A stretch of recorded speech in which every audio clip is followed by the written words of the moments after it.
అందరికీ నమస్కారం. ఈరోజు మన ఎపిసోడ్‌లో హనుమంతుల వారికి గంగ సింధూరము లేదా సింధూరం అనేటువంటిది ఎందుకు ఇష్టం అనే దాని గురించి తెలుసుకోవడానికి ప్రయత్నం చేద్దాము. మనోజవం మారుతతుల్య వేగం జితేంద్రియం బుద్ధిమతాం వరిష్టం వాతాత్మజం వానరయోధ ముఖ్యం శ్రీరామదూతం శిరసా నమామి. మనకి గాలి కంటే వేగంగా ప్రయాణం చేయగలిగేటువంటి శక్తి ఏదైతే ఉందో ఆ శక్తి ఆత్మశక్తి. ఆత్మశక్తికి అధినాయకుడే వాయుపుత్రుడైనటువంటి ఆంజనేయ స్వామి. బుద్ధి రూపంలో ఉండేటువంటి ఆ ఆంజనేయుడు ఎవరైతే ఉన్నారో ఆయనకి బుద్ధి ఎక్కడ ఉందో సూచించటానికి ఉపయోగించేటువంటి కుంకుమ ధారణ అనేటువంటిది చాలా విశిష్టమైనటువంటిది. ఆడవాళ్ళు మరీ ముఖ్యంగా హిందూ సాంప్రదాయంలో భూమధ్యమున అంటే కనుబొమ్మలు 2 కలిసే మధ్య స్థానంలో బొట్టు పెట్టుకోవడం అనేటువంటిది సాంప్రదాయంగా వస్తూ ఉంది. అందున సుమంగలి బొట్టు అనేటువంటి ఇంకో బొట్టు ఉంది. అది పాపిడి బొట్టు అని పిలుస్తూ ఉంటారు. అది పెళ్ళైనటువంటి స్త్రీలు నుదుట అంటే పాపిడి ప్రాంతంలో 2 పాయలు కలిసేటువంటి ప్రాంతంలో పెట్టుకుంటుంటారు. దాన్ని మాంగళ్య బలం కోసం పెట్టుకున్నట్టుగా మనకి పెద్దలు చెప్తూ ఉంటారు. అయితే మామూలుగా కుంకుమ పెట్టుకునేటప్పుడు మనకి భూమధ్య స్థానము ఏదైతే ఉందో ఆ ప్రాంతంలో మాత్రమే సాధారణంగా అందరూ కూడా బొట్టు పెట్టుకోవాలి. ఆడ, మగ అందరూ కూడా పెట్టుకోవచ్చు. మరీ ముఖ్యంగా హిందువులందరూ కూడా నుదుట తిలకము ధారణ అనేటువంటిది ఉంటుంది. అది ఏ బొట్టైనా సరే అంటే అడ్డనామాలైనా, నిలువునామాలైనా, చుక్కైనా ఏదో ఒక తిలకము ధరించవలసినదే. అయితే హనుమత్ ఉపాసకులకి, హనుమంతునికి గంగ సింధూరమే ఎందుకు పెట్టుకోవాలి అనేటువంటిది ఈరోజు మన ఎపిసోడ్‌లో చెప్పుకునేటువంటి విషయం. దీనికి చాలామంది చెప్పేటువంటి విషయం ఏమిటంటే ఒకానొక సందర్భంలో సీతాదేవి దగ్గరికి హనుమంతులు వెళ్ళినట్టుగాను, అప్పుడు ఆయన "అమ్మా! మీరు మామూలుగా కుంకుమ కాకుండా పాపిడి దగ్గర గంగ సింధూరం పెట్టుకున్నారు కదా! ఎందుకు పెట్టుకున్నారు?" అని అడిగితే ఆమె అన్నదట, "ఇది ఇలాగ నేను శిరస్సును ధరించటం వల్ల రాముల వారికి ఆయుష్ కలుగుతుంది, క్షేమం కలుగుతుంది, ఆయన ఆరోగ్యంగా ఉంటారు, నాకు మాంగళ్య బలం కలుగుతుంది" అని చెప్పారట. నా రాముడు ఎక్కువ కాలం బ్రతకాలి. అందుకని ఆవిడి ఒక పాపిడి ప్రాంతంలోనే పెట్టుకుంది అని ఈయన గంగ సింధూరం ఉన్న ప్రాంతానికి వెళ్ళి శుభ్రంగా ఆ సింధూరం అంతా ఒంటికి పూసుకున్నారట. హనుమంతుల వారి యొక్క విగ్రహం ఎక్కడున్నా సరే గంగ సింధూరాన్ని 2 రకాలైనటువంటి ద్రవ్యాలతో మేళవించి ఆయనకి తిలకం కింద పెడతారు. మరీ ముఖ్యంగా దవడలకి ఎరుపు రంగు గంగ సింధూరం రంగు పూస్తూ ఉంటారు. హనుమంత వారికి ఎక్కడ పెట్టినా సరే నోటి ప్రాంతంలో కనుక గంగ సింధూరం గనక రాసినప్పుడు తేనెలో కలిపి రాయాలి.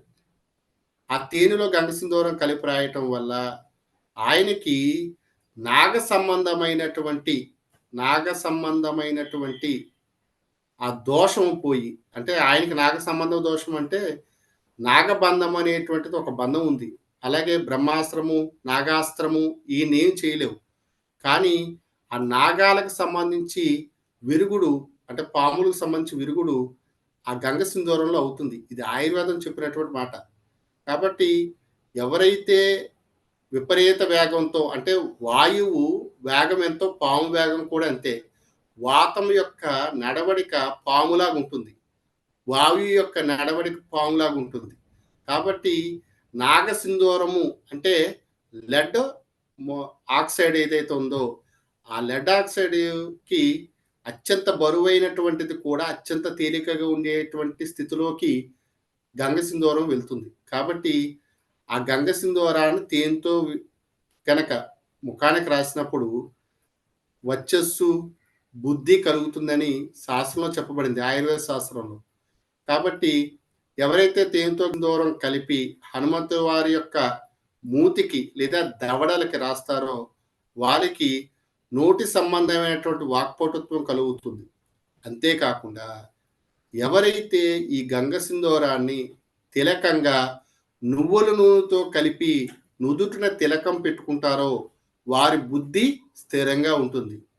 మనకి తేనెకి అధిపతి ఎవరు అంటే గనక కుజుడును, అలాగే చంద్రుడు, రవి ముగ్గురు చెప్తారు తేనెకి.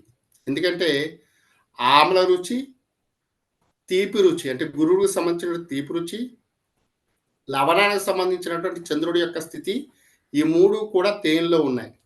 కాబట్టి జ్యోతిష్ శాస్త్రం ప్రకారం చూసినట్లయితే అవన్నీ కూడా మాట వల్ల కలిగేటువంటి ఇబ్బందులు.